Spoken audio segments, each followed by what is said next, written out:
북한군은 오늘 09시경부터 11시경까지 백령도 북방 장산곶 일대와 연평도 북방 등산곶 일대에서 200여 발 이상의 사격을 실시하였습니다.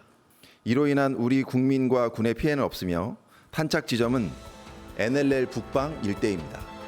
이는 지난 2023년 11월 23일 북한이 일방적으로 9.19 군사합의 파기를 주장한 이후 서해 완충구역 내 포병 사격을 재개한 것으로 한반도 평화를 위협하고 긴장을 고조시키는 도발 행위입니다. 이러한 위기 고조의 상황 책임은 전적으로 북한에게 있음을 엄중 경고하며 즉각 중단할 것을 강력히 촉구한다. 자, 오늘 상황을 좀 화면으로 정리해 드리겠습니다. 우선 오늘 오전 9시부터 11시 요 사이입니다. 북한이요, 연평도 백령로 이 북방 일대 해상에 200발 이상의 포 사격을 가한 겁니다. 자, 그러면서요, 처음에 소식이 나오길 연평도 주민들이 대피령이 내려졌다, 이런 보도가 나오기 시작을 했거든요. 이게 오늘 오전 상황이고요. 그리고요, 여기 보시면 바로 이어서 요게 포격 사격이 있었고요. 그다음에 12시를 조금 넘겨서 연평도 주민 대피령이 있었습니다. 그리고요, 오후 3시로 가서요, 우리 군이 대응 사격, K9 등이 동원됐죠. 대응 사격을 실시했고요. 지금 추가 도발, 지금도 예의주시하면서 보고 있는 상황입니다. 자, 그럼요. 지금 국방부에 나가 있는 취재기자 지금부터 좀 연결해 보겠습니다. 강재묵 기자가 준비 중인데요. 강 기자, 지금까지 들어온 상황, 그리고 앞으로 전개될 전망까지 해서 다 전해주시죠. 네, 합동참모본부는 오늘 오전 9시부터 11시까지 이 북한군이 이 백령도 장산곶 일대에서 이 연평도 등산곶 일대까지 이 사격을, 해안포 사격을 실시했다고 밝혔습니다. 이 모두 200발 이상의 이 사격이 실시됐는데요. 이 탄착 지점은 이 서해 북방 한계선, 이 NLL 북방으로 이번 사격으로 인한 우리 국민과 이 군 피해는 없다고 합참은 설명했습니다. 지난 2023년 11월 23일 북한이 일방적으로 9.19 군사합의 파기를 주장한 이후 서해 완충구역 내 포병 사격을 재개한 것으로 이 북한이 해상 완충구역에서 사격 훈련에 나선 것은 지난 2022년 12월 이후 1년 1개월 만입니다. 이 합참은 이번 해안포 사격에 대해 한반도 평화를 위협하고 긴장을 고조시키는 도발 행위라고 규탄했습니다. 이어 우리 군도 즉각 대응에 나섰습니다. 우리 군은 오후 3시부터 이 해병 6여단과 연평도 소재 연평부대에서 이 K9 자주포 등을 동원해 사격 훈련을 실시했습니다. 이 군이 2018년 9.19 남북 군사 합의 이후 서북도서에서 대응 사격에 나선 것은 이번이 처음입니다. 이번 사격으로 연평도와 백령도에는 이 주민 대피령까지 내려졌습니다. 낮 12시 2분과 12시 30분 연평도 주민들에게 대피령이 내려졌는데 연평명 사무소는 군부대 측 요청 아래 대피 방송을 내보낸 뒤 주민들의 대피를 유도했습니다. 또한 오후 1시를 기점으로 인천에서 출발해 연평도로 향할 예정이던 여객선도 대북 상황을 이유로 백길이 통제된 상황입니다. 지금까지 국방부에서 MBN 뉴스 강재묵입니다. 자, 추가적인 상황이 전에 오면은요, 속보로 시청자 여러분께 바로바로 알려드리도록 하고요. 그리고요, 2018년 9.19 군사 합의로 설정이 된 게 바로 이겁니다. 해상 완충 구역입니다. 여기 보시면 동해 쪽도 있고요. 그다음에 서해 쪽도 있는데 오늘은 서해 쪽에서 북한이 도발을 한 건데 해상 완충 구역 조금 더 설명드리죠. 자, 2018년 남북 군사 합의, 이른바 9.19 군사 합의입니다. 이거로 설정이 됐는데 이렇게 설정된 남북 위아래 지역에서는요, 포사격 안 됩니다. 그리고 해상 기동훈련 이거 안 됩니다. 그런데 오늘 서해 쪽 이 구역에다 북한이 포사격을 200발 넘게 가한 겁니다. 그래서 우리도 이에 대응해서 사격을 가한 거죠. 근데요, 북한 보면은요, 2022년 12월에도 그때도 한번 이런 도발 있었거든요. 1년 1개월 만에 사격, 이게 있었던 겁니다. 이런 상황입니다. 자, 그러면요, 사실 오늘 연평도 주민들이 가슴을 쓸어낼 수밖에 없었던 것은요, 지난 2010년이죠. 그때 연평도 포격, 기습 포격을 가했거든요. 그때 굉장히 많은 피해가 발생을 했는데 그때 모습 그리고요 최근에 김정은 뭔가 우리를 향해 협박을 내놨거든요. 심상치는 않습니다. 그 내용까지 묶었습니다. 들어보시죠.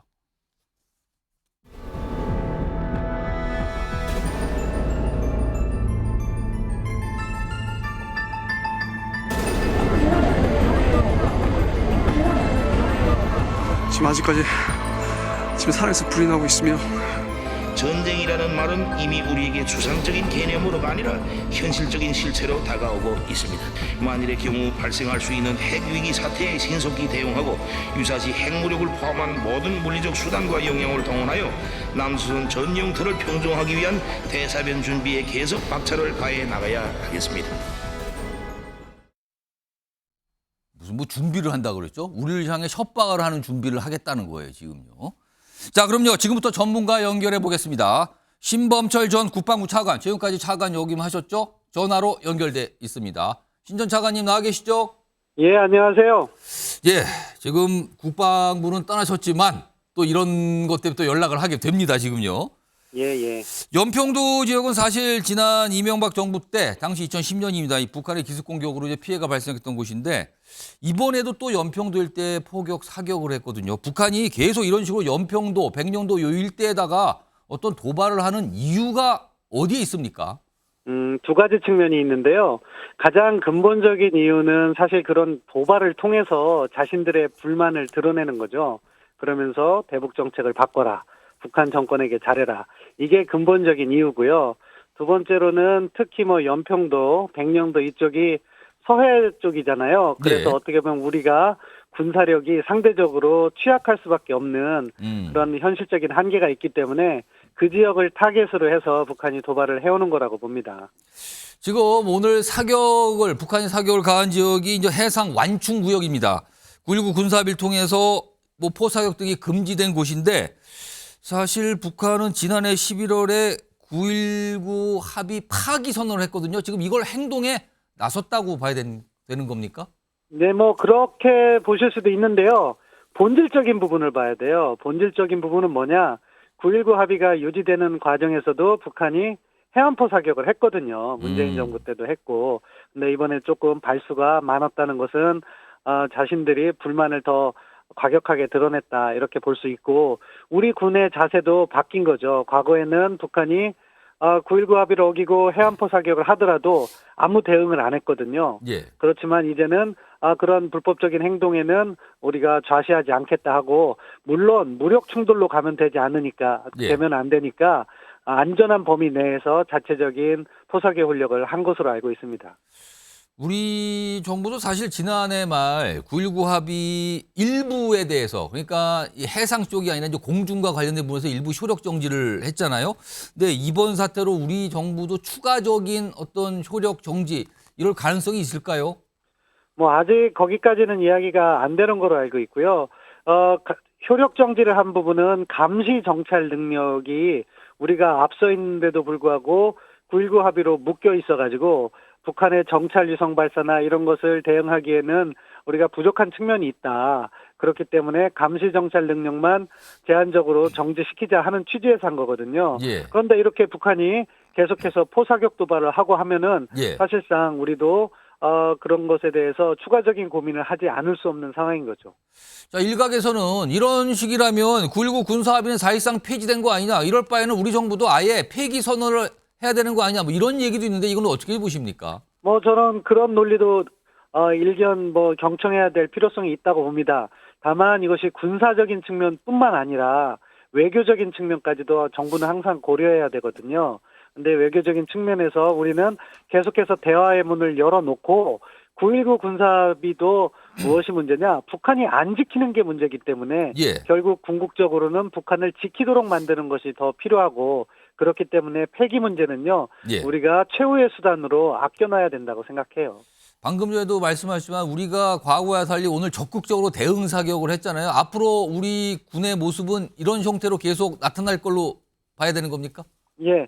왜냐하면은 북한이 저렇게 도발을 하는데 우리가 아무런 조치를 하지 않는 경우에는 어떤 현상이 벌어지냐면 북한이 그러한 도발을 자신들의 권리로 생각할 수 있거든요. 그러한 잘못된 관행을 막기 위해서라도 우리가 상당한 수준의 대응은 해야 된다. 다만 그런 대응도 매우 절대된 수준의 대응을 함으로써 이것이 확전이라든가 추가적인 위협으로 발생하지 않도록 군에서 잘 관리해야 되고 그런 부분에 있어서 사실 많은 준비를 해온 것으로 알고 있어요. 예. 그렇기 때문에 오늘 우리 군의 대응도요 적절하게 섞어서 안전한 지역에 그렇게 포사격을 한 것으로 알고 있습니다. 그러면은 앞으로도 있을지 모를 북한의 도발 그리고 그에 대한 우리의 대응 사격 형태의 어떤 반응 이게 좀 반복되면 긴장 수위가 너무 높아지는 것 아니냐라는 시각도 있는데 이건 좀 어떻게 봐야 될까요? 좀 두 가지 측면으로 나눠서 설명드릴게요. 일단 북한이요 이런 도발은요 정치적 도발이라고 보셔야 돼요. 뭐냐? 김정은의 작년 연말 중앙위원회 전원회의 발언이 있었죠. 예. 그리고 김여정의 우리 윤석열 정부에 대한 비난이 있었죠.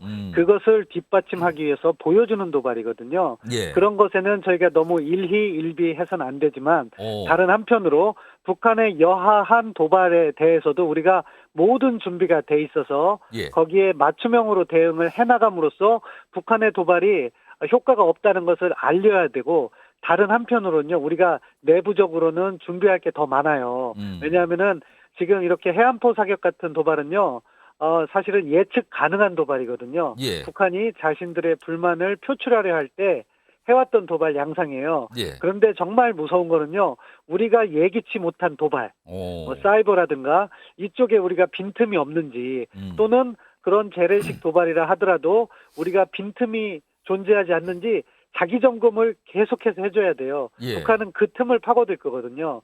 도발은요, 북한 입장에서는 진짜 무력 충돌을 야기할 수 있는 도발은 반드시 성공한다는 확신이 없으면 도발을 못해요. 예. 왜냐하면은 도발을 했는데 패퇴하게 되면 그것은 김정은의 책임으로 돌아가잖아요. 예. 그렇기 때문에 우리가 가장 중요한 거는요, 우리의 대비태세를 잘 갖춤으로 해서 북한에게 실질적인 도발에 여지를 주지 않는 것이 중요하다고 봐요.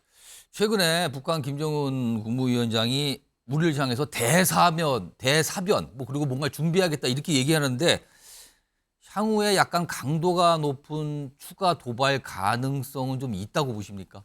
아마 해안포 사격보다 강도 높은 게 있을 수도 있다고 봐요. 지금은 NLL 북단에서 쐈잖아요. 사실은 포사격 소리하고 북측 지역에서 이렇게 물보라가 일어나는 걸 보고 저희가 확인한 건데 예. NLL을 넘어올 수도 있다고 봐요. 수위를 높인다면. 그럼에도 불구하고 중요한 것은 우리가 대비태세가 갖춰진다면은 예. 북한이 함부로 정말로 우리에게 피해를 줄 수 있는 도발은 할 수 없다. 그리고 더 중요한 거는요. 북한의 말폭탄은요. 예로부터 이어져 왔던 거예요. 한때는 특정 방송국에 좌표까지 이야기하면서 포격하겠다고 했던 시절도 있습니다. 예. 하지만 우리가 대비태세를 잘 갖추면 북한이 함부로 그러한 도발을 할 수가 없기 때문에 지금 중요한 것은 북한이 무엇을 원하는지 그것은 사실 핵보유국 지위를 얻기 위한 어떻게 보면은 몸부림이라고 보는데 그거를 허용하지 않으면서 우리가 한반도 상황을 안정하게 유지를 하고 궁극적으로는 비핵화 대화를 통해서 진짜 평화를 이루어내는 것이 우리의 일이다, 우리의 과제다. 이 과정 속에서 일어나고 있는 하나의 현상이다. 이렇게 보시는 게 정확할 것 같습니다. 앞선 질문과 좀 연결될 질문인데요. 우리는 좀 총선을 앞두고 있는데 4월 총선을 앞두고 북한이 군사 도발을 강화할 가능성. 그러니까 이걸 어떻게 보면 뭔가 총선에 무슨 영향력 또는 개입 의도를 가질 가능성. 이걸 좀 어떻게 봐야 됩니까?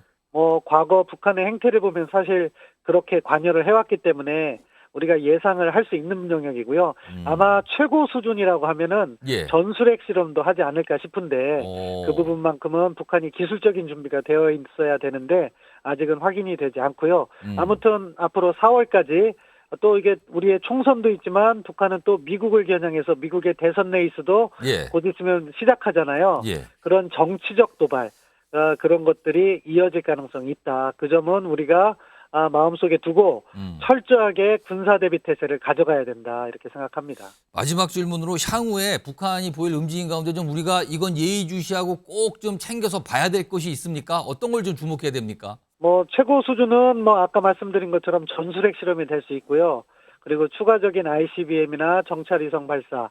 그렇지만 그거보다도 실질적으로 우리 대한민국에 피해를 일으킬 수 있는 사이버를 통해서 전철을 마비시킨다던가 하는 그런 부분. 그런 것들을 저희가 철저하게 대비해서 방호 체계도 더 다시 한번 점검하고 어떠한 북한의 도발 기도에도 우리가 흔들리지 않는 모습을 보여주는 것이 지금 정부의 과제다 그렇게 생각합니다. 알겠습니다. 지금까지 신범철 전 국방부 차관이었습니다. 고맙습니다. 예, 감사합니다. 자, 뭐 여러 가지 아직은 정확한 의도 그리고 뭔가를 더 할 때 일단 우리가 대응 사격을 한 상태이기 때문에 그거에서 또 북한이 뭔가를 또 도발할지 말지 이건 좀 지켜봐야 됩니다. 지금 군도 굉장히 긴장을 하고 있고요. 시청자 여러분께는 어떤 소식이 들어오면 바로바로 속보로 전해드리겠습니다. 자, 첫 번째 이슈 오늘 북한의 도발 상황 좀 전해드렸고요. 다음 주제는요. 오늘 대통령실에서 뭔가를 얘기를 꺼내놨는데 이게 좀 주목을 받고 있거든요. 그 내용으로 가보겠습니다. 자, 국민 대다수가 좋아한다면 검토할 것이다. 무엇을 검토할 것인가? 요게 곡에 빠져 있죠. 제목에는요. 자, 우선 어제 국회가 이른바 쌍특검법 요거 정부로 이송했잖아요. 오늘 오전에 정부에서 이거에 대한 거부권 행사 바로 결정을 했거든요. 이와 관련된 목소리부터 좀 확인해 보겠습니다. 국무회의 심의 결과 다수당의 횡포를 막기 위해 항상 여야 합의로 처리해 오던 헌법 관례를 무시하였고 재판 중인 사건 관련자들을 이중으로 과잉 수사하여 인권이 유린되며 총선 기간에 친야 성향의 특검이 허위 브리핑을 통해 국민의 선택권을 침해할 수도 있습니다. 특히 50억 클럽 특검 법안은 이재명 민주당 대표에 대한 방탄이 목적입니다. 대통령은 오늘 국회에 두 가지 총선용 악법에 대한 제의를 요구하였습니다. 국민께 희망을 드려야 할 시기에 정쟁을 유발하고 중립성과 공정성을 훼손할 수 있는 법안이 통과된 데 대해 참으로 안타깝고 유감스럽게 생각합니다. 선거일 당일까지도 수시로 수사 상황에 대한 브리핑을 가능하도록 하여 선거에 직접적인 영향을 미치는 심각한 정치적 중립성 훼손 논란도 야기하고 있습니다. 자, 여기까지만 들어보시면요. 지금까지 야당은 쌍특검법 강행 통과시키면서 이거 거부권 행사하면 안 됩니다. 이런 반응. 그러나 대통령실은 이거 거부권 즉각 행사할 겁니다. 이거하고 별다르지 않거든요. 그리고 오늘 거부권이 행사가 됐어요. 자, 그런데 이거에 더해서 오늘 대통령실이 뭔가 추가적으로 설명을 해놨습니다. 이게 오늘 주목을 받고 있거든요. 화면 보시죠. 이겁니다. 대통령실 고위 관계자인데요. 일단 제2부속실 설치에 대해서 제2부속실은 과거에 이른바 대통령 부인과 관련된 이런 이 조직이거든요. 근데 지금 윤석열 대통령이 이거를 폐지했고 폐지 공약이었단 말이에요. 근데 이거를 설치 쪽을 얘기했는데 이런 내용이 나왔습니다. 국민 대다수가 설치하는 게 좋겠다고 생각하면 검토하겠다. 어떻게 보면 지금까지 입장에서 약간 방향이 달라졌습니다. 그리고요. 특별감찰관제 얘기도 합니다. 이것도 질문이 나왔거든요. 근데 답이 이래요. 여야 합의로 추천해서 보내온다면 지명하겠다. 사실 이거는 지금까지 대통령실 입장과 같은 내용이긴 합니다. 오늘은요. 발언의 강도 그리고 발언의 양이 많았습니다. 그러니까 이것도 굉장히 대통령실도 고민을 하고 있다는 걸로 느껴질 정도였습니다. 오늘 이 두 가지 얘기를 꺼낸 겁니다. 제2부속실 검토한다. 특별감찰관제 합의가 있으면 지명한다. 이게 나왔습니다. 자, 그럼 여기서 궁금해지죠. 이거는 다 여권과 관련이 있어요. 대통령실도 관련돼 있지만 집권 여당인 국민의힘과도 관련 있는데 국민의힘을 지금 이끌고 있는 거는 한동훈 비대위원장입니다. 오늘 이와 관련된 얘기를 꺼내놨습니다. 들어보시죠. 저는 공감합니다. 저는 특검에 대한 거부권은 너무 당연하다고 생각해요. 그리고 그거는 지금 오늘 대통령실이 얘기한 특별감찰관 문제라든가 이 제2부속실 문제하고도 또 다른 문제라고 생각합니다. 이건 다른 영역인데 이쪽에 대해서 대통령실에서 전향적인 어떤 설명을 하신 것으로 보고 그 과정에서 당에서 도울 일이 있다면 착실하게 준비하겠다라는 말씀 정도 드리죠. 특히 제2부속실 준비하겠다 그랬어요. 제2부속실. 윤석 대변인. 일단 먼저 대통령실이 제2부속실 얘기 검토하겠다. 이런 다수가 원한다면, 국민 다수가 원한다. 그리고 특별감찰자 여야 합의 있으면 지명한다. 아무래도 최근에 어떤 여론을 의식해서 전향적으로 입장을 바꾼 겁니까? 이거 어떻게 해석해야 됩니까? 뭐 그런 측면이 있다고 봐야죠. 왜 국민 여론에 따라서 제2부속실 설치 여부를 검토하겠다 얘기를 했냐면 제2부속실을 두지 않는 것을 대선 때 공약으로 내걸었기 때문입니다. 당시에 김건희 여사 관련한 의혹 제기가 있었고 거기에 따라서 김건희 여사의 대통령 취임 이후의 활동을 지원하는 조직을 둔다는 것은 여러 가지로 공적인 조직을 쓰는 거기 때문에 문제가 있다고 미리 판단을 해서 예. 제2부속실을 두지 않겠다라고 한 게 저희의 논리였었습니다. 그래서 그 공약을 내걸고 저희가 당선이 됐기 때문에 예. 그러면 그 공약에 배치되는 얘기가 되잖아요. 제2부속실을 다시 설치한다는 것은. 그래서 국민의 의사에 따라서 국민 다수가 찬성을 하면 제2부속실을 다시 그럼 설치하는 것을 고려하겠다. 예. 이렇게 입장이 나온 겁니다. 예, 그게 되는 것이고. 일단 상을 보니까 공이 한동훈 비대위원장한테 간 것 같아요. 그리고 본인이 준비하겠다는 얘기를 꺼냈거든요. 일단 그게 말을 맥락을 보면 제2부속실 부분에 대해서 이렇게 대통령실의 입장이 나왔으니까 준비하겠다라는 거거든요. 그러면 이거와 함께 특별감찰관 지명, 이건 여야 합의가 필요한데 이것도 한동훈 비대위원장이 뭔가 적극적으로 이제 움직일 거라고 예상해야 되는 겁니까? 어떻게 보십니까? 한동훈 비대위원장이 당에서 도울 일이 있으면 착실하게 돕겠다고 한 얘기는 제2부속실 설치보다는 아마 특별감찰관제에 관련한 얘기라고 봐요. 이것은 국회에서 3명의 특정 직책을 지냈던 15년 이상 경력을 가진 변호사 3명을 지명을 해서 대통령에게 지명하라고 이제 올리는 거죠. 그 예. 과정이 있어야 합니다. 그 다음에 대통령이 지명을 하면 인사청문회를 통해서 임명이 된단 말이죠. 예. 뭐 장관 임명과 유사한 뭐 그런 상황이 될 텐데 그렇다면 여야 합의가 필요하고 그렇다면은 당에서 민주당과 합의할 수 있는 그런 과정을 거쳐야 하기 때문에 아마 그 부분에서 당에서 국회를 통해서 후보자가 대통령실로 이송되는 그 과정을 돕겠다는 의미로 저는 해석했습니다. 그러면은 여야 합의합시다. 적극적으로 뭔가 나설 수 있다라고 보시는 겁니까? 그러면 지금 상황에서 그럴 수 있는 가능성에 대해서 언급한 걸로 저는 판단합니다. 그렇다면은 제2부속실은 대통령실에서 어떤 의지를 보인 것 같고요. 네네. 그리고 특별감찰관제 관련해서는 한동훈 비대위원장이 이거는 준비를 좀 해보겠다. 이렇게까지 얘기했거든요. 여기서 서영주 민주당 상근부대변인 나와 계신데요. 사실 특별감찰관 얘기를 좀 좁혀보겠습니다. 이거 사실 문재인 정부 때도 얘기가 있었는데 그때는 지명이 되지 않았거든요. 공석으로 오랫동안 있었어요. 지금까지 온 거예요, 이게. 민주당은 이번에 특별감찰관제 두는 거 적극적으로 돕거나 찬성할 의사가 있다고 봐야 됩니까? 아니 이게 지금 김건희 여사 특검을 거부하면서 꼼수로 내비친 거라서요. 이건 논의 대상이 아닙니다. 그러니까 지금 궁색하잖아요. 제2부속실 갑자기 뭐 특별감찰관 이게 뭐 옛날부터 나왔던 얘기입니다. 친죽하시죠. 예. 그거는 국민의힘에서도 나왔던 얘기고요.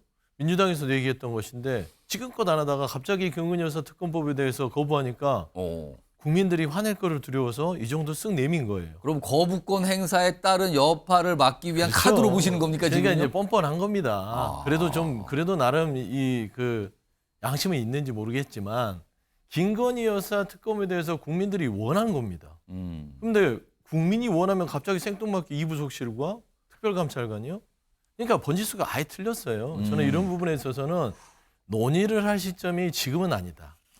왜 논의를 합니까? 지금은 김건희 여사 특검법에 대해서 왜 그렇게 국민들의 의사를 무시하고 그거를 거부를 하셨습니까? 라고 따져 물어야 될 때죠. 이 부속실은 뭐 하려고 저희가 얘기를 합니다. 그럼 한동훈 비대위원장이 그러니까 국민의힘에서 민주당을 보고 이거 특별감찰관제 추천 문제 좀 논의 좀 해봅시다라면 민주당은 지금 이거 왜 지금 이거 합니까? 지금 아닙니다. 이런 입장인 이게 거예요. 빤하잖아요. 이게 너무 빤한 부분이고요. 이 부분에 있어서는 솔직히 이 윤석열 대통령께서 이렇게 하시면 안 돼요. 본인 가족에 대해서 특히나 한동훈 비대위원장도 집권여당의 대표잖아요. 대통령이잖아요. 또 윤석열 대통령. 그러면은 김건희 여사가 그러면 대통령과 집권여당의 대표 그리고 국민의힘 전체를 위태롭게 하는 그런 상황을 초래했는데 김건희 여사를 보호하는 게 그렇게 중요합니까? 총선을 앞두고 국민의힘을 다 버려도 될 만큼 김건희 여사를 보호해야 됩니까? 저는 그런 부분에 있어서 대단히 아쉽고요. 지금 김건희 여사 특검법에 대해서는 국민들은요 오늘 대단히 분노하고 있습니다. 저는 2부속실 이런 부분과 그다음에 특별감찰관 이걸로는 등가될 수 없다. 그런 말씀. 이거 윤석 대변인께서 말씀해주셔서 잠깐 드릴게요. 그러니까 이거는 여론을 약간 회피하려는 카드로 보인다. 이런 취지의 말씀. 그리고 특별감찰관제 국민의힘에서 뭐 논의하자고 해도 이걸 왜 지금 합니까? 그러니까 아까 반대 입장을 냈었어요. 한동훈 비대위원장도 얘기했지만 특검법 거부하고 이것은 등치가 되는 것이 아니에요. 그 말이 맞습니다. 지금 저희가 특히나 두 가지 특검법 중에 도이치모터스 주가 조작 관련한 특검법에 대해서 성토하는 이유 중에 하나는 말씀하신 대로 대통령이 가족을 보호하기 위해서 재의결을 요구한 게 맞느냐 이 논리를 뒤집어 보면 됩니다. 가족이라는 이유로 특검을 동원해서까지 망신을 주고 뭔가 해를 입히려고 하는 정치적 저희가 있는 법안이기 때문에 저희가 반대를 하는 겁니다. 역으로 한번 생각을 해보세요. 대통령과 결혼도 하기 전에 대통령 취임 이후도 아니고 예. 결혼 이후도 아니고 전혀 모르는 사이였던 사인이었던 시절에 김건희 여사가 소유했던 주식, 그 주식을 발행한 회사와 관련된 얘기입니다. 계좌 소유주일 뿐이었어요. 그 계좌 소유주 91명 중에 2명 가장 혐의가 중해 보이는 사람을 기소를 했는데 무죄가 나왔습니다. 이 사건을 가지고 특검까지 동원해서 한다는 것에 대한 부당성을 얘기한 것이고 특별감찰관 제2부속실 곁들여서 언론에서 질문이 나온 겁니다. 거기에 대해서 얘기를 한 거니까 만약에 민주당에서 받기 싫으면 거기에 대해서 민주당의 해명, 즉 특검법에 대한 해명을 해주시고 저희대로 하면 됩니다. 특별감찰관은 어렵겠지만 제2부속실은 국민 여론에 따라서 하겠다고 한 거니까 그건 지켜보시면 됩니다. 제가 딱 예, 한 말씀하십시오. 30초만 짧게 말씀하십시오. 그러니까 결혼 전 얘기하는데 그래요. 김건희 여사 결혼 전에 이런 주가 조작에 가담이 된 게 2심 재판에서 나왔습니다. 수사를 안 받았어요. 그러니까 결혼 전 일이라고 해도 지금은 대통령의 배우자입니다. 대통령의 배우자이기 때문에 검찰이 수사를 안 했느냐라는 것이에요. 그런 의문에서 검찰이 움직일 어떤 여지가 안 보이니 특별 검찰을 통해서라도 해야겠다라는 것이고, 두 번째 이거예요. 순서는 김건희 여사의 특검법을 받고 그리고 그 대안으로서 이부속실과 특별감찰관을 논의합시다라는 게 순서 아닐까요? 근데 이미 오늘 거부권이 행사됐는데. 그러니까 특검법은 안 받고 국민들의 어떤 분노 지수는 높아가니 이걸로 쓱 끄집어내서 이걸로 좀 퉁치자. 예. 이런 거거든요. 그건 좀 아닌 것 같아요. 알겠습니다. 그렇게 볼 수는 없는 얘기예요. 예. 이거 저희가 얘기했잖아요. 별개의 얘기라고. 뭐 퉁친다는 단어 쓰고 싶지는 않은데 그렇게 호도할 일은 아니라고 보고 예. 논리적으로 그 특검법의 부당성에 대해서 저희가 얘기를 했으니까 예. 거기에 대해서만 말씀하시면 됩니다. 알겠습니다. 지금 뭔가 이 지금까지 말씀하신 거는 지금까지 이 특검법 갖고 뭐 아주 지리하게 나왔던 논쟁이었죠. 오늘 잠깐 나왔는데, 그리고 오늘 사실 대통령실에서 뭔가를 글쎄 이걸 뭐 카드라고 표현할까요? 하여튼 뭔가 의사를 비친 거거든요. 이런 상황인데 사실 이 쌍특검법 관련해서 거부권이 행사된 이후에 어떤 시나리오들이 있을까? 이런 게 그동안 정치권에서 뭐 이런저런 얘기 나왔는데 일단 화면을 좀 보겠습니다. 화면에 세 가지가 그동안 시나리오처럼 있었어요. 앞으로 어떤 대응이 있을까, 여권에서. 일단 첫 번째가 제2부속실 설치. 근데 오늘 대통령실에서 이 얘기를 꺼냈어요. 그리고 두 번째가 특별감찰관 도입 문제인데 이것도 역시 대통령실이 꺼냈고 한동훈 비대위원장도 요거와 관련해서 살짝 언급을 한 셈이 됐어요, 지금. 자, 그럼 남은 거는 대국민 사과 부분이 남았어요. 요건 아직까지 언급이었는데 이승환 전 대통령실 행정관. 3번 가능성은 좀 있을까요, 이건? 그 제2부속실 설치 같은 경우 첫 번째, 예. 이거는 처음에 집권 1년 차부터 민주당에서 나온 얘기입니다. 이렇게 그 대통령 부인 활동할 거면, 김건희 여사 활동할 거면 차라리 제2부속실 설치하고 관리받으면서 활동해라라고 했던 거고요. 특별감찰관 같은 경우는 이 부분은 정말 국회에서 그냥 논의해주고 추천해줘서 이어가면 되는 부분이고요. 예. 대국민 사과 같은 부분, 여기에서 지금 그 수사 중인 내용이고 또 거기에서 또 특검까지 가고자 하는데 이 부분에서 먼저 사과해버리면 어떻게 보면 이거 인정하고 가는 거 아닙니까? 국민의 마음을 그냥 불편하게 했다라고 하는 뭐 그런 부분은 정치적 요식행위는 될지 몰라도 예. 그게 뭐 어떤 부분의 사과의 요인이 될지 모르겠고요. 그리고 저는 민주당을 보면 지금 안타까운 게 이겁니다. 민주당의 총선 전략을 보면은 예. 도이치 특검 아니면 다른 게 없는 것 같아요. 이 뭐 지난했던 얘기지만은 이 부분에 대통령의 권력이 개입했다를 증명하기 위해서는 예. 대통령이 15년 전으로 타임머신 타고 돌아가서 백투더 퓨처에서 뭘 개입했는지를 찾아내야 되는 겁니다. 예. 15년 전에 30대 중반의 여성 사인인 김건희를 다시 한번 들춰내겠다고 하는 것, 이것밖에 민주당이 총선 전략이 없는 것인가 하는 거에 대해서 예. 저는 거대 야당의 지금 현 수준이 굉장히 좀 안타깝다고 그렇게 보여집니다. 일단 뭐 상황이 좀 이렇게 됐는데 오늘 사실은 어제 오늘부터 이 거부권 행사가 예고됐으니까요. 여야에서 자, 거부권이 행사한 뒤에 그럼 안건이 다시 국회로 오는 거예요. 그럼 이거를 재의결하는 문제가 남아 있는데 이거를 언제 할 것인가? 이걸 가지고 여야가 신경전을 꽤 벌였어요. 자, 그 목소리도 좀 들어보겠습니다. 표결을 늦춘다는 것은 정치 도의적으로 있을 수 없는 일이라고 생각을 합니다.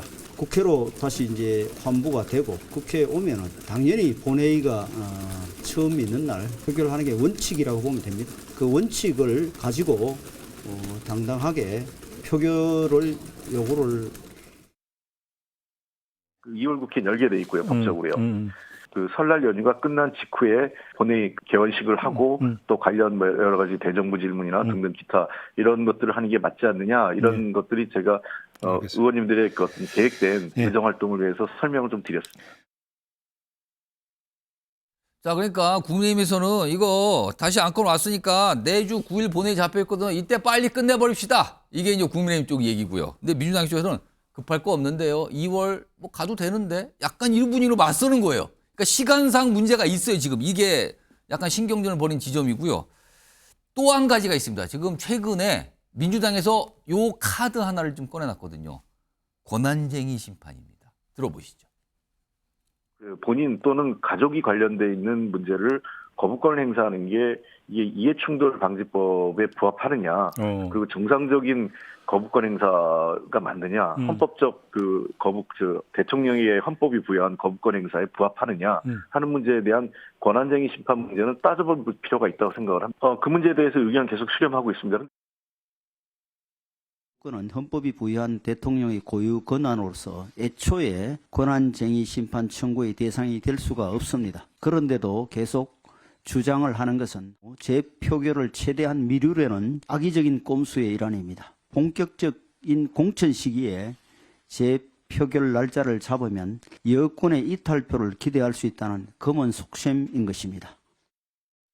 자, 박원석 전 정의당 나와 계신데요. 이제 민주당은 사실은 뭐 급할 거 없다. 그리고 아까 2월까지 얘기가 나왔거든요. 2월 뭐 설 명절 얘기가 나왔는데 그때까지 이제 재의결이 이루어지지 않고 계속 진행이 됐어요. 시간이 이제 많이 걸리고 있는 거죠. 그 사이에 대통령실에서 제2부속실을 설치하고 그다음에 여당에서는 특별감찰관을 임명합시다라고 계속 민주당에게 뭔가 제안하고 이런 움직임이 나타난다면은 이 특검법 법안 힘이 빠지는 겁니까? 아니면 영향이 없을 걸로 보십니까? 별로 영향이 없을 것 같고요. 일단 국회법상 그 재의결은 정해진 기한이나 특정한 시점이 없습니다. 예. 여야가 합의하도록 돼 있고 합의가 안 되면 이제 국회의장이 지정을 하는데요. 지금 국민의힘에서는 9일날 본회의 때 하자. 근데 앞선 4번의 거부권 사례에서 재의결 날짜를 그렇게 국민의힘에서 서둘러가지고 이날 합시다. 이런 적이 없었어요. 근데 이 법안에 대해서는 왜 그러는지 좀 이해가 안 되고 국면 전환용 물타기죠. 지금 이제 부속실 설치하자, 뭐 특별감찰관 임명하자, 지금까지 안 하던 거를. 그리고 기억을 돌이켜서 보면 부속실 설치는 대선 중간에 김건희 여사 무슨 학경력 조작 이런 거 논란이 있어가지고 그때 사과를 했어요. 나와서. 예. 배우자 역할만 하겠다. 다른 활동을 하지 않겠다. 그 논리의 연장선에서 이 부속실 폐지를 결정했던 겁니다. 근데 이제 와가지고 뭐 국민이 원하면 부속실 설치하겠다 이치 안 맞고 국민이 원하는 게 특검이거든요. 지금 여론조사상으로도 나타나듯이. 국민이 원하는 특검은 안 한다면서 국민이 원하면 부속실 설치하겠다는 건 논리적으로 맞지 않는 그런 주장이고요. 특별감찰관도 사실은 지난 정부 때도 특별감찰관 설치 안 한 거는 비판받아야 되는 일이었습니다. 이 정부도 그 관행이 좀 계속되고 있는데 예. 지금 와서 특검을 거부권 행사해놓고 특별감찰관 임명하겠다는 건 너무 속보이는 예. 국면 전환용 카드이기 때문에 진정성이 전혀 없다고 보고요. 저는 이런 걸로 여론 바뀌지 않는다고 생각해요. 국민의힘의 희망사항은 계속 어쨌든 이 법안의 문제점 뭐 이런 거 지적하면서 조금 국면을 바꾸고자 하는데 예. 결국 국민들 눈에는 지금 대통령실과 여당과 정부가 다 나서가지고 대통령 배우자 방탄을 하고 있다. 이렇게밖에 보이지 않아요. 이거 못 바꿉니다. 자, 이승환 전 행정관은 어떻게 보십니까? 2월 국회 있습니다. 2월 국회 해도 됩니다. 그런데 이번 2월 국회가 이번 21대 국회의 마지막 국회 될 겁니다. 그럼 민생 국회를 실현하겠다고 하면서 해야 할 것들 처리해야죠. 그때까지 언제까지 도이치 특검 끌고 가서 이슈 잡아먹으려고 할 것인지 전 그게 답답하고요. 이 현안이 그렇게 민주당에게 중요하고 이 현안이 이제 뭐 재의결권까지 가고 여러 가지 요소에서 복잡해지는데 저는 좀 시원하게 이재명 대표님 빨리 쾌차하시고 나오셔가지고 예. 한동훈 비대위원장하고 이 건으로 좀 1대1 토론하셨으면 좋겠어요. 끝장 토론해가지고 이게 왜 필요하냐, 예. 이게 과연 법리적으로 맞냐, 정치적으로 누가 이용하려고 하는 거냐, 두 분이서 방송 앞에서 1대1 토론하셔서 시원하게 한번 풀어봐 주셨으면 좋겠습니다. 오늘 네 분 말씀 들어봤는데 사실 네 분께서 방송 전에는요 같은 대기실에 있으면 굉장히 친하세요. 그죠? 커피도 나눠 마시고 뭐 서로 대화 잘하시는데 요건이 딱 등장하고 방송에 나오시면 이게 신경전이 쫙 벌어집니다. 지금 사실 여야 정치인분들 상황도 좀 비슷할 걸로 제가 추정이 됩니다. 지금 이게 첨예한 이슈로 지금 등장했어요. 이제 뭔가 좀 진행이 되고 있는 상황입니다. 자, 이 내용 이 정도로 마무리하고요. 다음은요 이재명 대표를 습격한 이 인물 매일 조금씩 나오는데 우선 관련된 모습들이 오늘 좀 나온 게 더 있거든요. 내용 좀 보겠습니다. 영상입니다. 나이라는 말.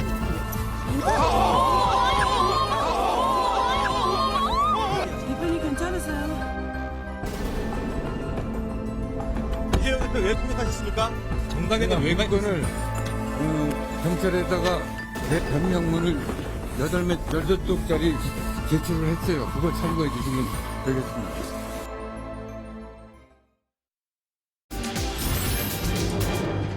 남기는 글 이런 제목의 글을 쓰고 찌르기 연습 이 물음표가 있어요. 찌르기 연습을 한 것 같다고요? 이건 무슨 얘기입니까? 이건 또요. 자, 일단 이 피의자 지금 구속됐죠. 최근 올해 들어서 동선이 계속 얘기가 나오는데 그걸 좀 정리했습니다. 지도가 있는데 화면 좀 보겠습니다. 일단 번호가 1 이렇게 나와 있죠. 1 보면은요. 일단 충남 아산에서 부산역으로 갔어요. 이게 1일이에요. 1일. 그리고 부산역에서 가덕도 근처도 있는데 일단 여기 보시면 부산역에서 김해 봉화마을을 1일 날 갔습니다. 1일 날. 여기에서 혹시 무슨 모습이 있었던 거 아니냐는데 이건 일단 조금 이따가 소개해드리고요. 그리고 3번으로 갑니다. 울산을 또 가요. 그랬다가 울산에서 다시 부산역으로 오고요. 2일에 부산 가덕도로 간 건데 지금 일부에서 나오는 얘기는 사전에 가덕도를 답사한 거 아니냐 뭐 이런 얘기까지 좀 나오는 얘기입니다. 지금요. 자, 일정이 저렇게 뭔가 충남 아산에서 부산 근처로 계속 와서 집중돼 있어요. 지금요. 이웅혁 건국대 경찰학과 교수님 좀 오늘 좀 특별히 모셨는데요. 이 인물 좀 다루려고 지금 저 지도 제가 소개해드렸는데 사전 답사를 한 것 같단 말이에요. 그리고 뭔가 준비한 것 같단 말이에요. 그만큼 이게 계획적이라고 봐야 될까요? 상당히 그 마음속에 그 촘촘한 지도를 그리고 예. 행위의 그 착수, 실행 그리고 그 이후에 컨틴전시 플랜까지 계획적으로 준비를 했다 이렇게 생각됩니다.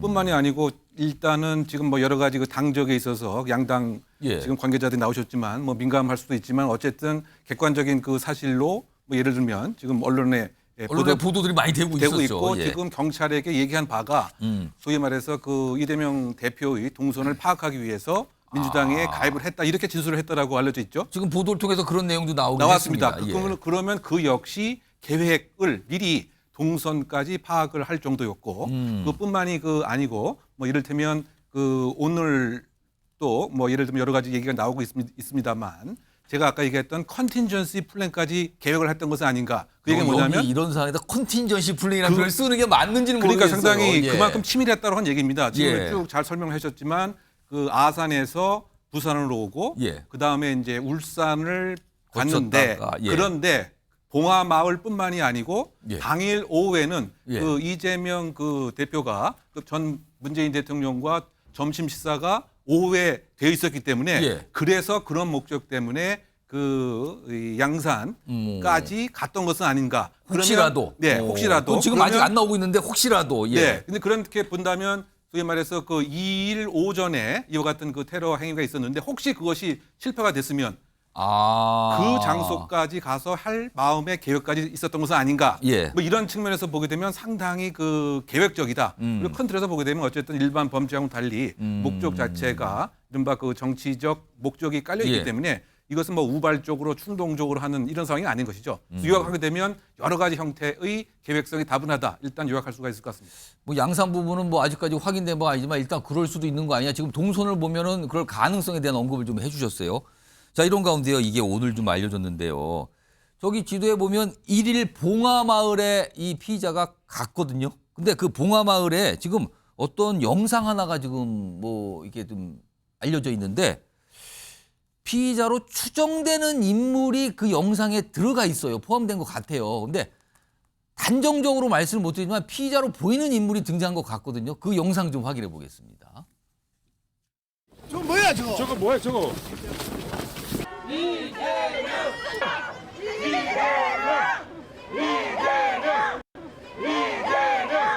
경제 전문가이시니까 경제는 또 경제하면 이재명 대표님이시잖아요. 대표님이시잖아요. 함께 아 그래 아 그래 어유 새해 복 많이 받으셨죠. 새해 복 많이 받으셨죠. 인사합시다. 그래서 지금 저 검은 어떤 외투를 입은 인물이 좀 피의자로 추정되는 인물로 좀 알려져 있거든요. 뭐 아직까지는 확실하다라고 얘기는 못 씁니다만 뭔가 추정되는 인물인데 행동이 좀 이상하잖아요. 뭔가 길에서 뭔가 앞으로 손을 내지르는 모습이거든요. 이거요. 이거 어떻게 봐야 됩니까, 이거? 그러니까 지금 일단 그 옷, 의상은 동일한 것으로 보고는 있는 것 같습니다. 일단 유사하다고 좀 예, 알고 유사한 있죠. 것 같고 여러 가지 저것도 수사의 중요한 대상이 됩니다.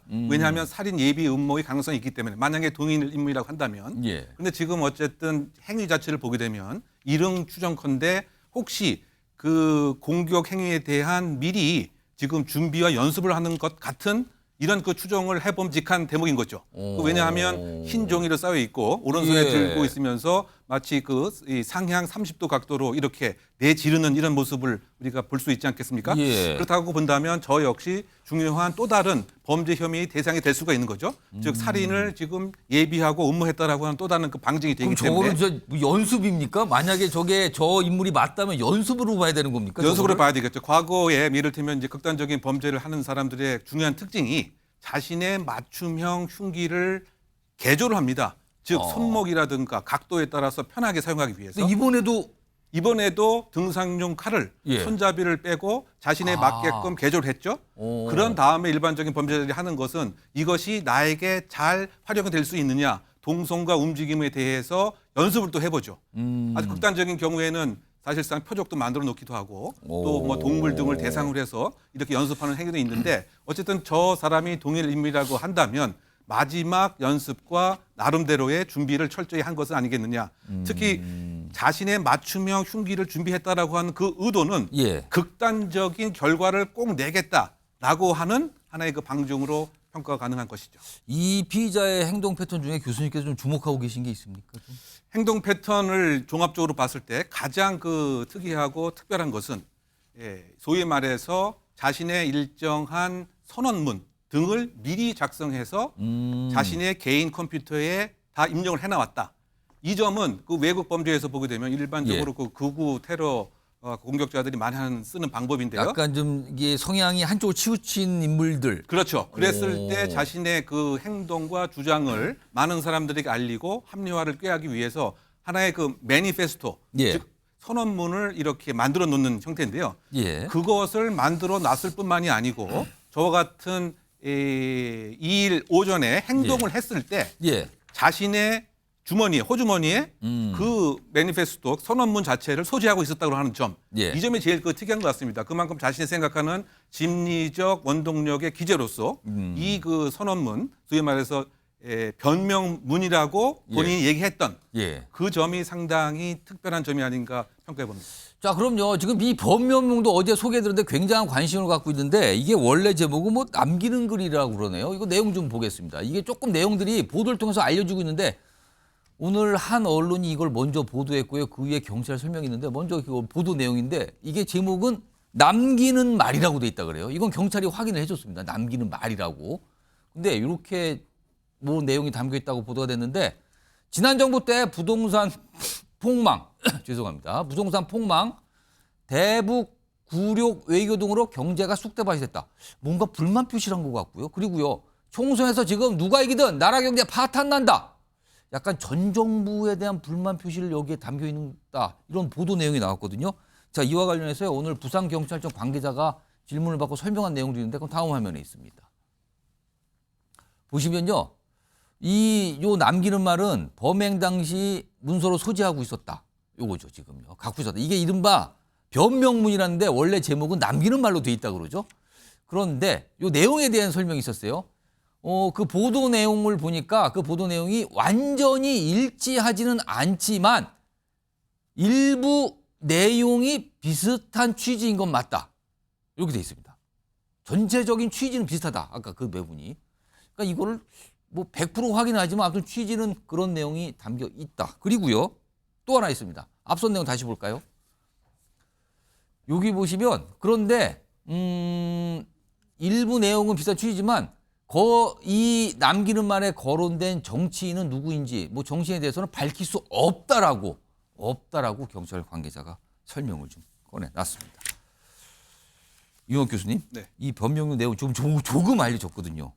이 피의자의 심리 상태는 뭘까요? 일단은 나름대로 이제 그 우리나라를 대한민국을 걱정하고 아끼고 특히 그 경제적인 그런 번영에 대해서 지금 상당히 위기 상황이다라고 하는 나름대로의 그 명분과 정당화와 합리화를 꾀하는 것이 핵심적인 그 내용인 것이죠. 다만 이제 그럼에도 불구하고 지금 생각하는 것은 이와 같은 내용들 세 가지로 요약되어 있지 않습니까? 예. 그 첫 번째가 부동산이 폭망했다. 본인 자체가 사실은 이제 그 부동산 업을 경영하다 그렇죠. 보니까 부동산 그것에 관련, 대한 무엇인가 예. 그 불쾌 감정이 있었던 것 같고요.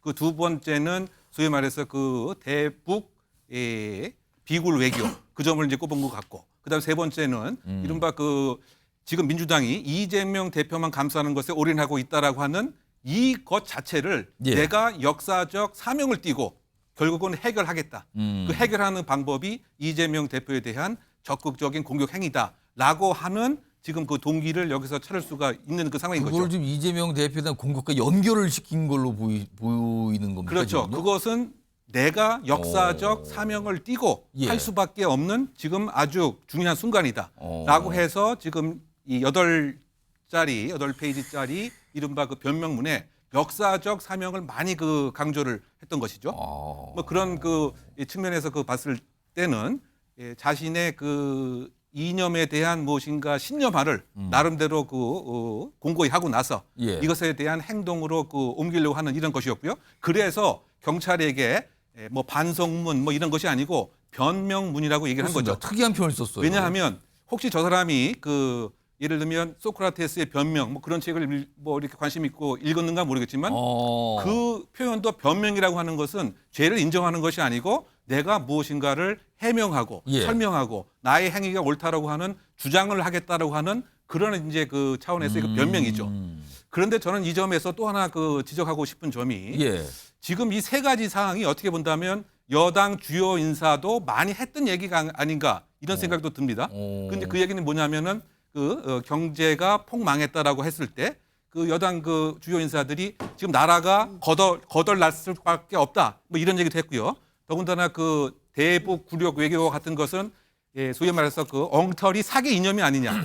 또 뭐 예를 들면 민주당은 범죄를 인을 옹호하는 범죄 정당이 아니냐. 네. 뭐 이런 측면으로 그 봐서 이른바 이런 이 정치 리더자가 이런 언급을 많이 했을 때 일반 평균적 소시민들도 이 행동을 과감하게 따라한다라고 하는 대담성 효과, 이것을 달리 얘기하면 트럼프 효과라고도 얘기합니다. 뭐 그런 측면에서 과연 이 행위를 이 개인의 일탈로서만 치부할 수 있는 것인지 아니면 우리 정치 문화가 만들어낸 정말 종합적 괴물의 책임은 있는 것이 아닌지라고 하는 얘기를 좀 강조하고 싶습니다. 약간 뭔가 이럴 때도 많은 분들이 이제 의심을 하게 돼. 이 과대망상 아닌가 약간 이런 의심을 하는데 일단 이런 상황이 이런데 오늘 경찰이 또 하나 밝힌 게 있습니다. 화면을 좀 보겠습니다. 내용 보면요. 경찰이 제출한 8쪽 변명문 참고다 이렇게 얘기했죠. 그래서 어제 구속영장이 발부됐고요. 그리고 지금 프로파일러가 투입해서 분석 중이라 그러죠. 그리고요. 경찰이 신상 공개 여부를 검토하고 있다라고 밝혔어요. 신상 공개에 대해서요. 이용학 교수님. 네.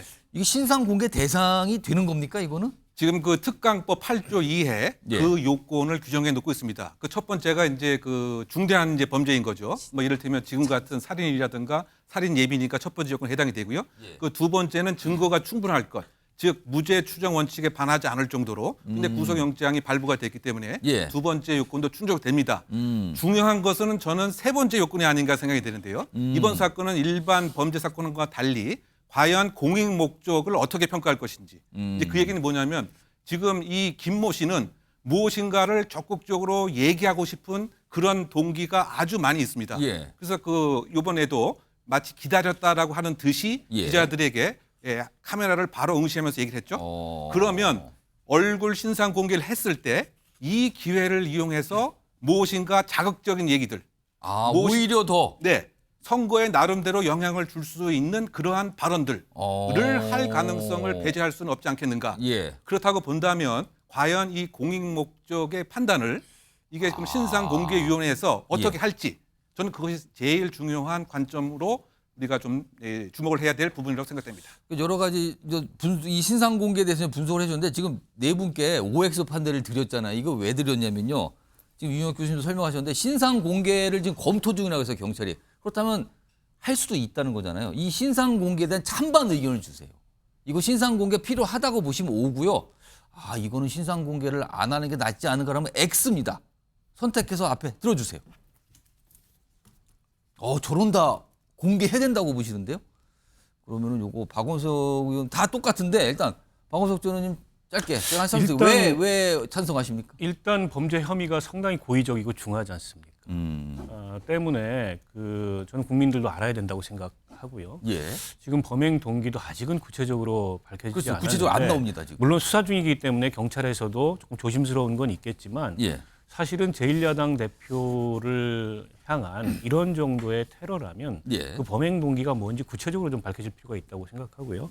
저분이 남겼다는 그 무슨 뭐 변명문이라는 것도 주요 내용은 좀 공개가 돼야죠. 물론 아직은 수사 중이기 때문에 경찰이 수사 발표를 할 때 한꺼번에 공개할 수 있습니다만 이게 너무 많은 물음표가 찍히게 되면 그에 대해서 여러 가지 정치적 해석들이 나오고 바람직하지 않습니다. 저는 신상 공개 문제도 마찬가지로 이 정도의 범죄 행위라면 이제 우리 사회에서 이거를 뭐 그 신상을 비공개에 붙이고 수사할 이유는 없다고 봅니다. 네. 일단 윤혁 교수님은 약간 정치적인 파장이 있지 않겠느냐 해서 약간 신중한 입장인데 내부는 그냥 이거는 뭐 공개입니다. 딱 말씀하셨어요. 알겠습니다.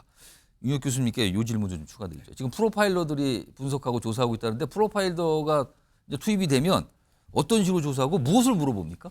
일반적으로 그 프로파일러의 그 기능은 사실상 그 범죄인을 이제 추정하는 것인데요. 그럼 이미 범죄인이 특정이 됐기 때문에 그 기능은 소구가 될 테고 그 다음에 기능 자체는 자백을 할 수 있도록 심리 상태를 파악하는 것이 프로파일러의 역할입니다. 그런데 이 역시 본인이 다 인정을 했죠. 나는 이재명 대표를 죽이려고 했다라고 하는 얘기에서부터. 따라서 범인이 특정이 됐고 여러 가지 영상으로 다 찍혔기 때문에 세 번째 기능은 과연 이 사람이 어떠한 사고 구조를 갖고 있기 때문에 어떠한 가치관을 갖고 있기 때문에 이와 같은 범행 동기가 생성되었을까? 그것을 이제 파악하는 것이 이번 범죄 프로파일러의 역할인데 다만 이 사건은 정치적으로 동기화가 된 것이기 때문에 일반 범죄자하고 다른 접근이 저는 있어야 된다고 생각합니다. 저는 예상컨대 이 김모 씨가 지금 투입된 프로파일러를 시험을 하거나 프로파일러를 자신의 주도권 아래 두려고 여러 가지 역할을 할 가능성이 크다. 왜냐하면 소위 말해서 그 정치범 중에 하나이기 때문에 그렇다고 봤을 때 예를 들면 그냥 프로파일러가 아니고 나름대로 지금 그 국민의힘과 더불어민주당의 첨예하게 대립되는 그러한 정치적 이슈의 논점이 무엇인지를 파악을 하고 또 예를 들면 지금 그 사회 내에서 문제가 될 수 있는 것 또는 그 더불어민주당과 지금 국민의힘이 추구하는 가치에 대한 이해 이런 것들을 먼저 파악을 한 사람의 프로파일링이 투입돼야지 그렇지 않은 상태에서는 오히려 주도권을 뺏기고 예를 들면 저 김모 씨 피의자가 그 프로파일러께 뭐 이런 이슈 당신 의견 얘기해 보세요. 아세요? 뭐 이렇게 거꾸로 물어볼 수 있다는 거죠, 그러면은. 그럼 거기에 아무런 답변을 못 하게 되면 심리 파악과 동기 파악은 고사하고 그야말로 퇴짜를 맞게 되는 이러한 양상으로 되게 된 거죠. 굉장히 좀 어려운 수사. 그것이 일반적으로 그 사상범의 특징인 것이죠. 뭐 예를 들면 그 국가보안법 위반 사항이라든가 이런 철저한 정치주의의 신점을 갖고 있는 사람들은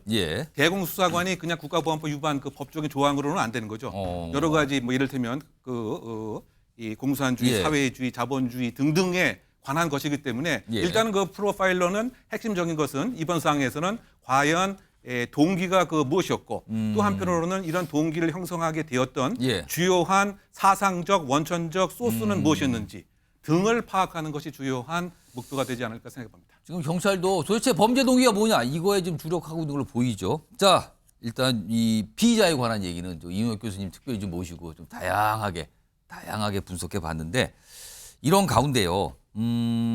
지금 이재명 대표는 좀 회복 중이죠. 그리고 이제 대화도 가능하고 뭐 이렇게 알려지고 있는데 이런 상황에서 지금 이 문병 얘기가 조금씩 나오고 있어요. 문병 얘기가. 자, 관련해서 이제 민주당 쪽에서 어떤 설명을 좀 내놓으신 분이 있는데 들어보겠습니다. 대통령의 직접 병문안에 관해서는 그런 사실은 없었고요. 상태를 물어보는 그런 전화는 있었습니다. 그리고 이낙연 전 총리, 그다음에 이준석 대표가 진행하고 있는 개혁신당 창당준비위원회 대표단 방문 요청, 그다음에 김부겸 전 총리의 병문안 이렇게 여러 요청이 있었는데요. 실제로 병문안을 지금 할 수 없는 상황이라는 것을 말씀드렸고 추후에 일반 병실에서 안정화가 되면 가능하다는 판단이 있으면 진행할 것 같습니다. 자, 지금 뭐 문병 관련해서 지금 소식이 하나 들어왔는데 그 내용 좀 밑으로 자막으로 좀 하나 보겠습니다. 그 내용 좀 보겠습니다. 자, 이 내용인데요. 문재인 전 대통령 이재명 병문안 요청했다. 민주당. 근데 지금 면회가 지금 당장은 어려워서 양해를 구했다. 이런 건데요. 윤석 대변인.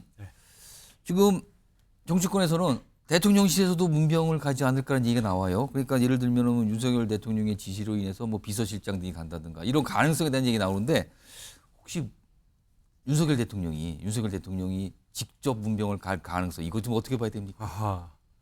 일단 이재명 대표가 이 테러로 인해서 병원에 계시는 것, 이 상태하고 이제 정치적인 해석으로 연결되는 부분이 좀 불편하게 들리실 수도 있어요. 근데 어쨌든 이런 상황이 됐으니까 제가 좀 말씀을 드리는데 뭐 대통령이 직접 병문안을 가서 이재명 대표와 한 공간에 있는 위로하는 모습이 나오면 국민들이 굉장히 좋아할 거다 이런 의견도 상당히 많은 걸로 알고 있습니다. 근데 그것은 지금 정치 상황에서 볼 때 그 전에 아무런 그 단계가 없었던 상황에서 갑자기 어색하게 되는 건가요? 그러면 또 역으로 너무 정치적이다. 또 그런 해석도 가능할 수가 있을 걸로 저는 판단이 되기 때문에 예를 들어 비서실장이라든지 이런 분들이 대신 병문안을 가는 방법이 아마 적정한 선으로 검토되지 않을까 이 정도로 조심스럽게 예상합니다. 지금 화면에 나오는데 오늘 이제 보도 내용들이 이제 기자들이 그거에 관심을 갖고 뭐 여기저기 취재를 많이 하죠. 그래서 나온 말이 하나 이게 이겁니다. 비서실장 혹은 정무수석 통상적으로는 그렇거든요. 정무수석이 위문하는 방안을 검토하고 있다. 그러나 윤석열 대통령이 직접 문병 요거는 검토한 바 없습니다라고 이렇게 설명이 됐네요. 지금 윤석 대변인의 어떤 취지하고 좀 비슷한 것 같기도 합니다. 요건 좀 지켜봐야 될 문제고요. 알겠습니다. 자, 지금 이 이른바 이제 이걸 뭐 피습 사태, 피습 사건, 뭐 정치 테러 이렇게 좀 묘사하잖아요. 이와 관련해서 지금 피의자 얘기를 해봤는데 이게 약간 뭔가 부산 쪽 민심과 관련된 얘기가 오늘 정치권에서 계속 나오거든요. 다음 주제 넘어가 보겠습니다. 부산 민심을 잡으려다 되레 자극을 한 건가? 물음표가 좀 찍혀 있어요. 물음표가 찍혀 있어요. 일단 다음 이게 이재명 대표가 이제 피습을 당했잖아요. 피습 당한 이후부터 여러 가지 동선 이게 이제 시간별로 나와 있는데 그날 당일이에요. 그 내용 좀 지도를 표시된 걸 보겠습니다. 일단 여기도 숫자가 있죠. 1번입니다. 오전 당일 2일이에요. 2일. 오전 10시 47분쯤 이재명 대표가 흉기 피습을 당했어요. 그러면서 이제 쓰러진 거죠. 그리고요. 시간이 조금 지나서 11시 16분쯤 부산대 병원으로 이제 급하게 도착을 한 겁니다. 그래서 여기서 응급조치를 하고요. 병원 관계자 판단도 하고 뭐 이런 게 있었죠. 그리고 요 사이에 여러 가지 좀 어떤 의사소통들이 있었는데 그리고 이날 당일 오후 1시에 서울로 헬기편, 응급 헬기편으로 출발을 합니다. 그리고 오후 3시 20분에 서울대병원 도착 후 수술이 이루어졌죠. 그 과정에 이제 헬기가 이제 다른 곳에 착륙하고 이제 구급 뭐 어떤 차량으로 또 이동하고 해서 3시 20분에 도착 후 수술 이렇게 요 일정이 나왔는데 지금 이걸 가지고 이제 여러 가지 뒷말들이 나오고 뭐 이런 상황이 돼버렸어요. 우선 서울대병원 관계자와 부산대병원 관계자가 등장하고요. 그리고 민주당도 뭔가 얘기를 꺼낸다. 왜 부산대병원에서 서울대병원으로 가게 된다. 이 상황의 설명들이 있거든요. 근데 약간씩 뭔가 결이 달라요, 지금요. 들어보겠습니다. 그리고 목 정맥이나 목 동맥의 그 혈관 재건수는 난이도가 높은 수술입니다. 그래서 그 수술의 성공을 장담하기 어려운 상태이고요. 따라서 경험 많은 혈관외과 의사의 수술이 꼭 필요한 상황이었습니다. 그래서 우리는 부산대병원의 전원 요청을 받아들였고 저희가 중환자실과 수술실을 준비하고 정해진 대로 수술을 진행하였습니다. 수술을 하려면 동의를 받고 해야 되잖아요. 이렇게 전달을 하니까 당하고 이제 그 비서실장님하고 다 같이 계셨거든요. 저희한테 얘기한 게 이제 서울대병원 가겠다. 전원이라고 이제 병원과 병원 간에 이동하는 거 아니겠습니까? 이 전원도 개인이 마음대로 가겠다고 되는 게 아니지 않습니까? 첫째는 가족의 요청이 있어야 되고요. 그렇죠. 그다음에 두 번째는 그에 따른 가족 요청을 의료진이 판단해서 그러니까 서울대학병원과 부산대학병원 간의 협의 결과에 따라 그것이 필요하다고 되면 그러한 조치가 이루어지는 거거든요. 응급 의료 체계에 따른 구조 절차에 따라서 다 이루어진 것입니다. 자, 이런 어떤 반응들이 있는데 어제 오후에 부산시 의사회가 성명을 냅니다. 일단 첫 번째 성명 내용 좀 보겠습니다. 이렇게 질문을 던진 거죠. 부산시 의사회가 이 사항에 대해서. 아니, 환자 상태, 그러니까 이재명 대표를 얘기해요. 환자 상태가 위중했다면 부산대 병원에서 수술을 받아야 했고 그렇지 않았다면 헬기가 아닌 일반 운송편, 그러니까 구급차를 얘기하는 거였죠. 일반 운송편으로 연고지 종합병원으로 전원해야 했다. 근데 이거 어떻게 된 겁니까? 라는 질문을 던져요. 그런데 이런 약간 논란처럼 비춰진 상황에 대해서 민주당 내에서 어떤 얘기가 좀 나왔는데 들어보시죠. 부산대 외상센터도 응급진료를 참 잘했습니다. 서울대 외상센터 역시 응급진료를 참 잘했습니다. 그런데 누가 사회적 갈등과 정치적 갈등을 인위적으로 만들고 있습니까? 그들이 바로 민주주의를 병들게 하는 존재들입니다. 부끄러워하기 바랍니다. 민주당 내에서 이런 게 논란으로 비춰지는 것에 대해서 반발하는 목소리가 지금 나왔는데 이승환 전 행정관은 어떻게 보세요? 이거 병원이 전원되는 문제 그리고 뭐 헬기를 탑승한 문제 이게 지금 약간 뒷말 논란처럼 비춰졌단 말이에요. 우선 이재명 대표님의 빠른 쾌유를 바라고요. 우리 국민들께서 분노하시는 지점이 공정하지 못하고 상식에 어긋나고 그리고 특권을 좀 누리는 것 같다라고 하면 굉장히 분노하십니다. 몇 년 전에 연예인들이 자신의 행사를 위해서 그 사설 앰뷸런스 타고 다녀서 굉장히 지탄받은 적이 있는데 물론 그 상황이 정말 위중했고 그럴 필요가 있었다라고 한다면은 이 정도 아마 반향은 없었을 거라고 생각합니다. 근데 그 정도는 아니었다. 물론 굉장히 큰 정치적 테러였고 하지만은 이게 의료적으로 또 응급의학적으로는 그 정도 심각한 상황은 아니었다라고 판단하셔서 이런 반응들이 나오는 것 같고요.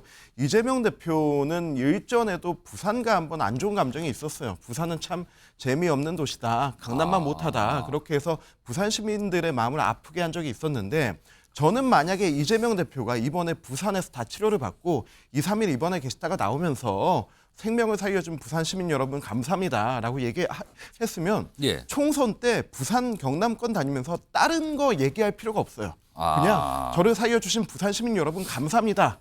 그랬으면은 정말로 정치적으로 아주 좋은 그림까지 될 수도 있었는데 그럼에도 불구하고 닥터 헬기를 타고 서울까지 갔다. 저는 이거는 중간에서 뭔가 응급한 상황을 연출하고 싶어 한 과도한 욕심이 아니었나. 그리고 이게 부산대병원 도착하고 다시 헬기 타고 서울대병원 가서 노들섬에 내려서 도로 통제하고 서울대병원 도착한 데까지 걸린 시간이 무려 4시간 반입니다. 4시간 반 전에 수술 받을 수 있었던 것을 서울대병원까지 헬기로 이동해서 이 많은 시간을 들였는데 사실 이 시간이면은 급하게 갔으면 KTX 타도 이 시간 갑니다. 근데 좀 그런 부분을 연출하고 싶었는데 잘못된 연출이 아니었나 생각합니다. 지금 이게 닥터 헬기는 아니고요. 그러니까 소방 응급 헬기죠. 이건 좀 제가 바로 잡도록 하고요. 지금 상황이 약간 이렇게 논란처럼 비춰지고 또 이제 민주당 내에서는 아니 이걸 가지고 왜 이렇게 뭐 왈가왈부합니까? 이런 반발이 또 강하게 나오는 상황인데 사실은 다음 화면 좀 보겠습니다. 최근에 이 피습 사건이 있을 때 당시에 이제 정청래 최고위원의 반응이 이게 또 알려지면서 회자가 됐거든요. 그래서 이렇게 되는 거예요. 목이 민감해서 휴유증 그래서 잘하는 곳에서 해야 할 것 같다고 가족들이 원했다. 그러니까 왜 서울대 병원으로 가는가에 대한 설명이 잘하는 곳으로 해야 될 것 같다. 그럼 그 반대는 이렇게 되는 거잖아요. 그러면서 이 부분 가지고도 또 어제 부산시 의사회가 성명에서 이 내용을 지적을 합니다. 다음 화면에 있습니다. 정청래 최고위원의 발언에 대해서 문제를 삼았어요. 잘하는 병원에서 해야 될 것 같다며 의료기관을 그럼 서열화한 겁니까? 지방과 수도권 갈라치기 한 겁니까? 이렇게 약간 좀 지적을 하고요. 그러면서 이러고도 민주당이 지방의료 붕괴와 필수의료 부족 논할 자격이 있는가? 그동안 이제 민주당이 지방의료 활성화 이런 거에 대한 공을 들인 그런 상황이 움직임이 많았는데 이걸 또 여기서 꼬집었어요. 부산시 의사회가. 서영주 민주당 부대변인께 이건 좀 질문을 드릴게요. 정청래 의원 발언에 약간 좀 부산시 의사회가 약간 자극을 받은 이런 반응을 보였거든요. 이 전체적인 상황 이거 좀 어떻게 좀 보고 계십니까? 예, 좀 상식전에서 좀 생각했으면 좋겠어요. 일단 우선 첫 마디를 홍준표 대구시장의 말로 좀 대신하고 싶어요. 그러니까 서울시, 서울대, 부산대, 그다음에 뭐 속초의료원. 예, 그 홍준표 시장 반응 오늘 나온 건데 이거 좀 띄워주세요. 그렇죠. 예, 여기 있습니다. 그러니까 그렇죠. 진영 논리로 특혜 시비하는 거 유치하다. 예, 지금 야당 대표가 암살을 저는 당할 뻔했어요. 굉장히 그러니까 위험할 수 있었습니다. 죽을 수도 있었던 그런 절체절명의 순간이었습니다. 그리고 그게 꼭 야당 대표만 아니라 여야 정치인 모두 다 해당이 될 수 있는 그런 순간이었다. 라는 측면에서는 저는 부산대 의사회든 아니면 다른 뭐 의사회든 속초든 이 부분에 대해서 지방의료 활성화는 정책적 문제입니다. 지금 이 헬기를 타고 이송하고 그다음에 뭐 대표가 가족들이 원했다. 이 논박이 필요한가요?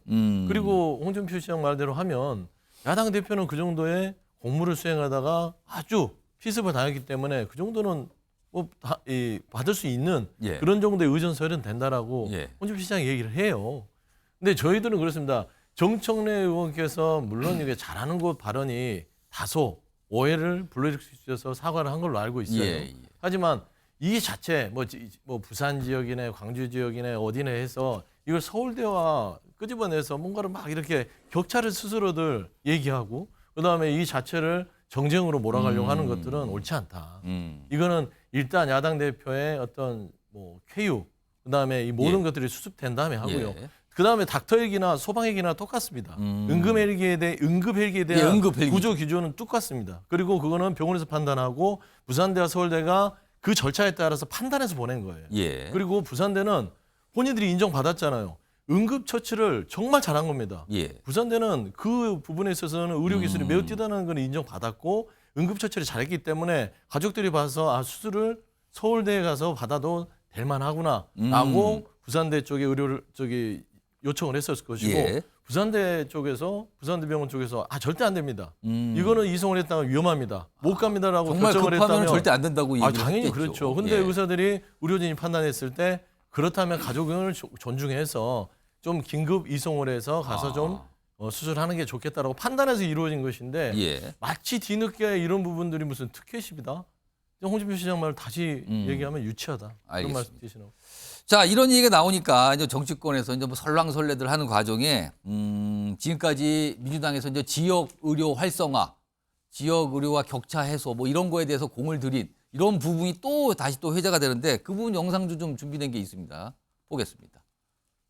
실제 우리 사회의 전체 양극화와 격차 문제는 의료계도 당면한 공동의 문제라고 생각을 합니다. 수도권과 비수도권 지역 간의 격차가 나날이 커지고 있습니다. 무턱대고 일단 대학병원부터 찾고 우왕좌왕 이 병원 저 병원 옮겨 다니다 보면 의료 비용도 증가되고 지역 간 의료 격차를 적극적으로 해소하겠습니다. 그 이제 지방에서 이제 서울대 병원을 비롯한 서울의 5개 대형 병원으로 많이 오지 않습니까? 서울대 병원을 전국적으로 몇 개 만들자. 서울대 병원 수준에. 그러니까 민주당이 그동안 이런 노력을 했거든요. 근데 이게 겹치면서 이제 이게 뭡니까? 약간 이런 시각이 나타났고 민주당에서는 그것도 아니 왜 이걸 연결짓습니까? 약간 이런 반발인데 사실 지난 2일 이재명 대표가 가덕도에 간 것도 이제 뭐 여러 가지 이유가 있겠지만 가덕도 민심을 좀 잡고 뭔가의 의지도 보여주고 이런 목적이었잖아요. 근데 지금 이게 약간 부산 민심이 약간 어떻게 될까? 이거 어떻게 좀 판단하십니까 지금? 그러니까 지금 그 엑스포 유치 실패 이후에 부산 민심이 총선 앞두고 굉장히 들썩인다 이런 평가들이 많았어요.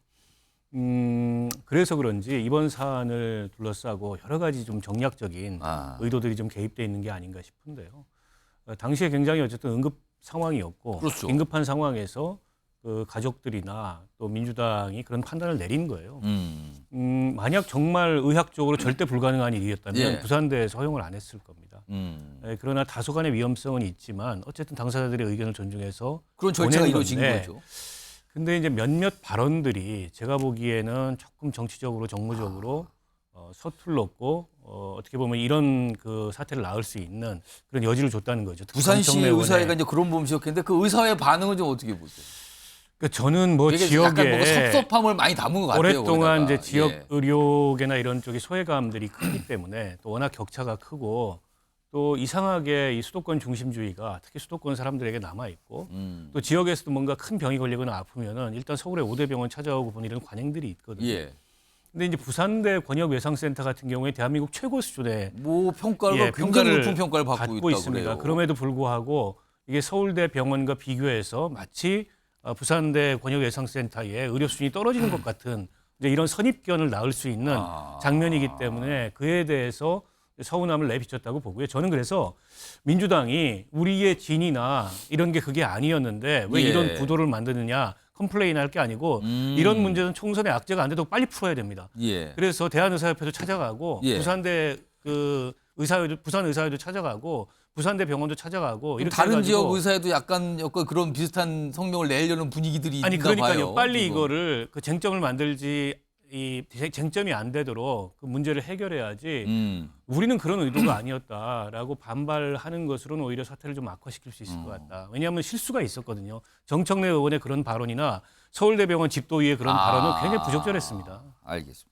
이런 가운데 오늘 장경태 최고위원이 언론 인터뷰에서 한 가지 얘기를 했는데 이건 윤석 대변인께서 좀 들어보세요. 보겠습니다. 오히려 부산대 권역외상센터는 각 시도마다 한 개 정도 있는 경기도가 2개 있는데요. 정말 아주 비상응급 치료를 받아야 되는 곳입니다. 오히려 여기서 대표가 눌러 앉아서 권역외상센터에서 막 치료만 받고 있었다 그러면 오히려 정말 더 비상응급을 받아야 되는 환자들을 또 오히려 방해할 수 있는 뭐 이런 또 오해를 받을 수 있기 때문에 저는 권역외상센터는 정말 비상응급 상태로 계속 유지해야 된다라고 보거든요. 윤석 대변인 어떻게 들으셨습니까? 아니 제가 장경태 의원을 뭐 공격하려고 그런 건 아닌데요. 예. 그러니까 자리를 비켜줬다는 취지로 설명을 하는. 그 얘기면 그러면 이재명 대표의 상황이 응급 상황이 아니었다는 얘기잖아요. 그렇게 되는 건가요? 그 얘기잖아요. 그러니까 비켜줬다는 얘기 아닙니까? 그리고 그러면 예를 들어서 응급 환자가 또 있을 테니 민폐를 끼치지 않기 위해서 다른 병원으로 옮겼다면 예를 들어서 환자가 많지 않아서 본인이 이송됐을 경우에 의료에 차질이 없는 데를 그럼 골라서 갔다는 얘기입니까? 그게 서울대라는 얘기예요?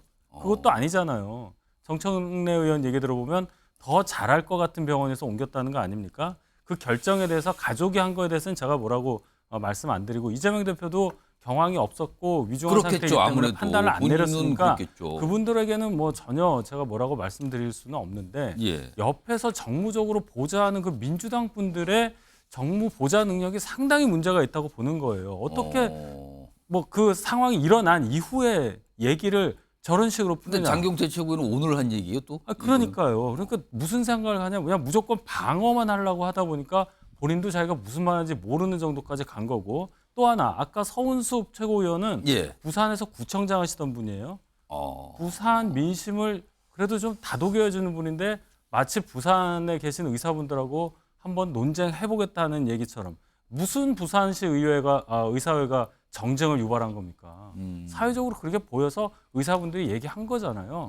빨리 내부적으로 정리해서 사과할 거 사과하고 막을 거 막으시기 바랍니다. 뭐 부산시 의사회를 직접 뭐 거론한 건 아니라는 뭐 요거 얘기 좀 하겠습니다. 알겠습니다. 아무튼 이게 뭐 엉뚱하게 생각지도 못한 약간 논쟁 논란처럼 좀 비춰져 버렸어요 지금요.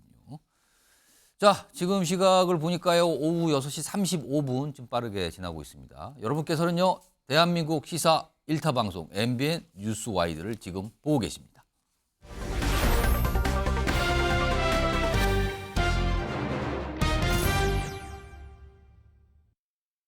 당하니까 이런 수문통이라는 걸 보고 나면서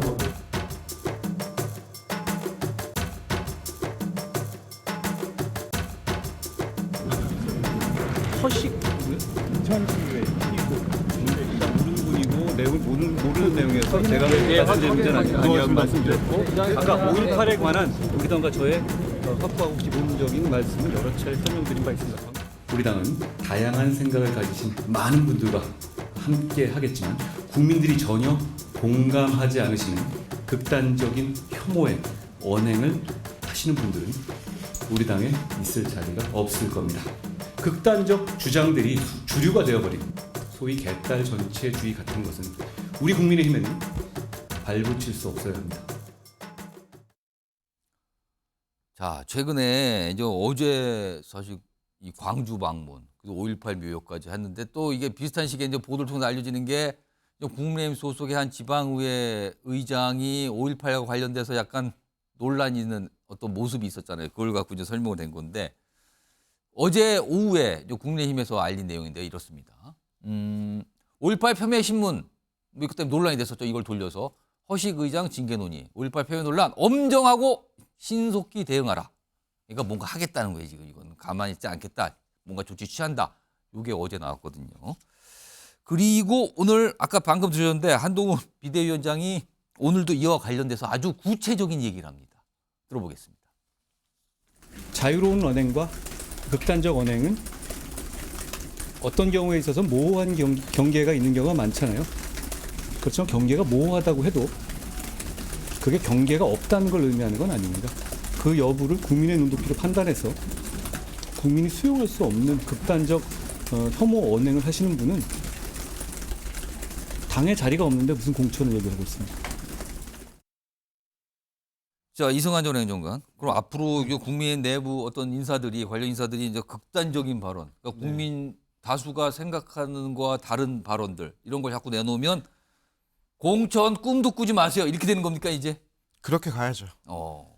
보통 정치권에서 설화, 말실수 이런 부분이 나오면은 가장 잘못하는 대응이 늦게 하는 대응입니다. 이거 이쪽 발언 나왔는데 이거 반대편에서 이것도 좋아하는 사람들도 있어. 이거 좀 살펴보자. 이렇게 판단을 하다가 오히려 사과의 타이밍과 또 사죄의 타이밍을 놓치는 경우가 많은데 한동훈 위원장 같은 경우는 굉장히 빠릅니다. 노인비하 발언 나오자마자 노인을 찾아가서 사과하고 그리고 5.18 이 부분을 인식하자마자 바로 조치하고 이런 부분들이 좀 우리 총선을 대비하는 데 있어서 또 당의 체질을 변하는 데 있어서 굉장히 긍정적으로 작용할 것이다라는 기대가 있고요. 우리 지난 총선 보면 알지 않습니까? 총선 때 이제 빨간 잠바 입고 파란 잠바 입고 돌아다닐 시기에 한 명 한 명의 모든 후보자는 거의 모든 유튜버들에게 24시간 감시당하는데 그 한마디가 당의 이미지에 얼마나 크게 영향을 미치는지 다 기록이 됩니다. 그럼요. 요즘에는요.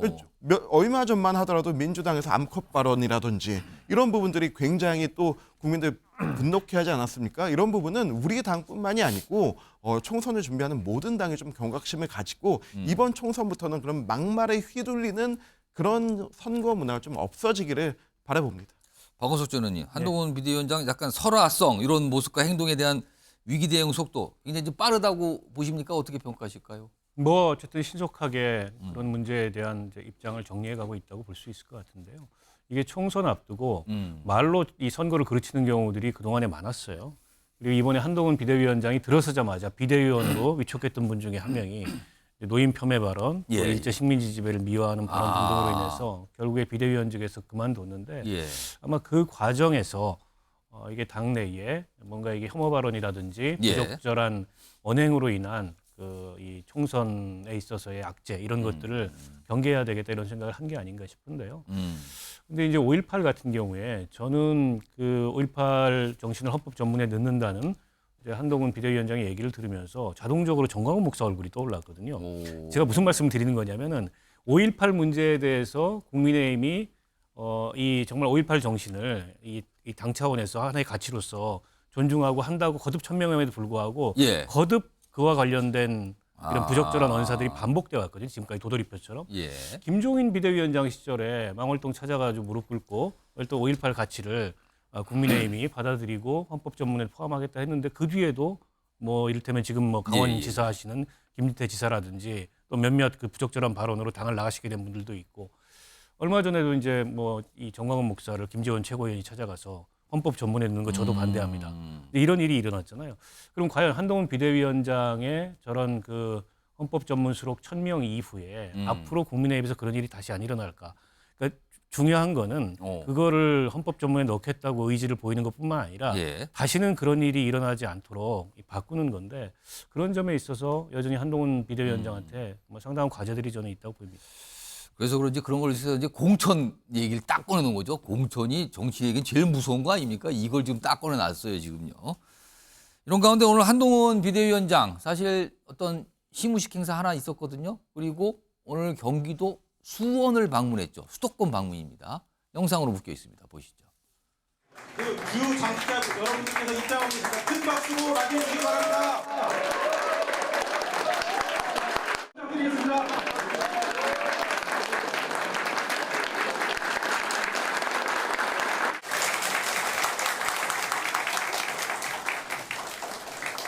대표적인 경제 거점 도시들이 다수 존재하고 많은 사람들이 거주하는 만큼 경기도 자체가 대한민국이라고 해도 과언이 아니라고 생각합니다. 경기에서 우리가 국민의 선택을 받으면 우리는 승리합니다.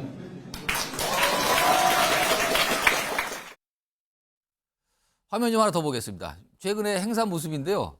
저거 가만히 보세요. 지난 2일 때 대구 경북에는 빨간 넥타이, 그리고 어제 충북도당 그리고 광주 갔다 왔잖아요. 여기는 약간 파란 계통, 그리고 오늘은 아예 넥타이를 풀었어요. 약간 컨셉인 것 같기도 하고. 수도권은 약간 아예 넥타이가 필요 없다. 여기는 그냥 약간 이런 모습도 있었는데. 그런데요. 중요한 거는 다음 한동훈 비대위원장이 오늘 뭔가 발표했어요. 이거 예상치 못했는데 빨리 나왔거든요. 들어보시죠. 국민의힘은 오늘 4월 10일 총선에 대비하기 위한 공천관리위원장으로 고려대학교 법학전문대학교의 대학원에 정영환 교수를 내정했다는 말씀드립니다. 우리 국민의힘에 설득력 있고 공정한 공천을 맡을 적임자라고 판단했습니다. 자, 그동안 이제 공관위원장 누구일까? 근데 이제 법조인이나 검사 출신, 특히 검사 출신은 이냐 아니냐 뭐 이런 거 있는데 오늘은 이제 대학 교수예요. 로스쿨 교수인데 사실은 그 전에 이제 판사를 거쳤죠. 그러니까 판사 출신 로스쿨 교수 이렇게 됩니다. 소영주 부대변인 어떻게 평가하실까요? 뭐 굳이 뭐 짜맞춰서 뭐 검사 출신이 아니고 검사 비슷한 판사 출신이다. 저 이렇게 비판하고 싶지는 않습니다. 다만 윤석열 대통령이나 국민의힘은 법률가가 아니고서는 믿지를 못하나 봐요. 그래서 스펙트럼 자체가요. 너무 협소하지 않냐라는 비판에서는 자유롭지 못할 것 같고요. 근데 이제 아까도 계속 그 한동훈 비대위원장의 어떤 여러 가지 발언들을 보면 공정 얘기를 계속 반복하시거든요. 공정한 공천, 공정한 뭐 내일, 뭐 공정한 부분에 있어서 실천하겠다 이런 거거든요. 뭐 사과에 대한 어떤 실수에 대한 사과가 바로 하는 신속한데요. 다 좋습니다. 훌륭해요. 말과 행동들이 매우 저는 나이스하다고 봅니다. 그런데요. 사람이 말과 행동이 다른 부분이 딱 한 가지가 있습니다. 예. 공정한 부분, 상식적인 부분 하나를 못하는 게 김건희 특검이에요. 저는 한동훈 비대위원장이 김건희 특검법을 못 넘잖아요. 그러면 그 어떤 행동을 하고 어떤 말을 하던 간에 모든 것들이 빈수레다. 알겠습니다. 라는 측면에서는 저는 이게 그냥 넘어갈 문제는 아닌 것 같고요. 한동훈 비대위원장께서 이 부분을 이거 그냥 이대로 못 넘어간다라는 측면을 좀 강조하고 싶습니다. 자, 윤석 대변인. 오늘 공관위원장 임명, 판사 출신 로스쿨 교수. 또 여기 이제 법조인 뭐 약간 이런 지각이 있는데 이거 어떻게 좀 봐야 됩니까? 뭐 법조인 출신이죠. 근데 결론은 지금 교수십니다. 학생들을 가르치는 분이고 그렇게 따지면 민주당에서도 공관위원장을 교수 출신으로 하셨잖아요. 최근에 교수분이 임명이 됐어요. 그런 차원에서 보면 뭐 큰 차이가 없기 때문에 뭐 출신이 뭐다 가지고 지금 얘기하는 것은 크게 의미가 없고 그럼 저희는 공천을 잘하기 위해서 저분을 모셨으니까 저분이 공정하고 그리고 저희 당이 지향하는 가치에 맞는 그런 공천 작업을 하시면 되는 겁니다. 상대당의 어떤 인선에 대해서 왈부할 일은 아니라고 보고 자꾸 뭐 한동훈 위원장을 특검이랑 연결시키는 발언까지 하시는데 그만큼 민주당의 총선 전력은 지금이 대선이 아님에도 불구하고 한동훈 비대위원장에게 집중되어 있는 것으로 보여서 좀 다시 한번 생각해 보시기를 권유합니다. 알겠습니다. 뭐 하실 말씀 제가 두 분인데 30초만 드릴게요. 20초만 마저 말씀하세요. 저는 이제 한동훈 비대위원장한테 민주당에서 한 번의 기회를 줬다고 봅니다. 재의결의 기회가 있어요. 그러니까 저는 국민의힘 이번에 총선을 준비하시는 분들한테 좀 안타까운 게 같이 정치하는 입장에서 김건희 여사 때문에 국민의힘의 이번 총선이 다 망할 수 있습니다. 4년 동안 준비했던 그 정치인들을 어떡합니까? 저는 그런 부분에 있어서는 한동훈 비대위원장이 결단하실 기회가 있다라는 말씀을 한 것이에요.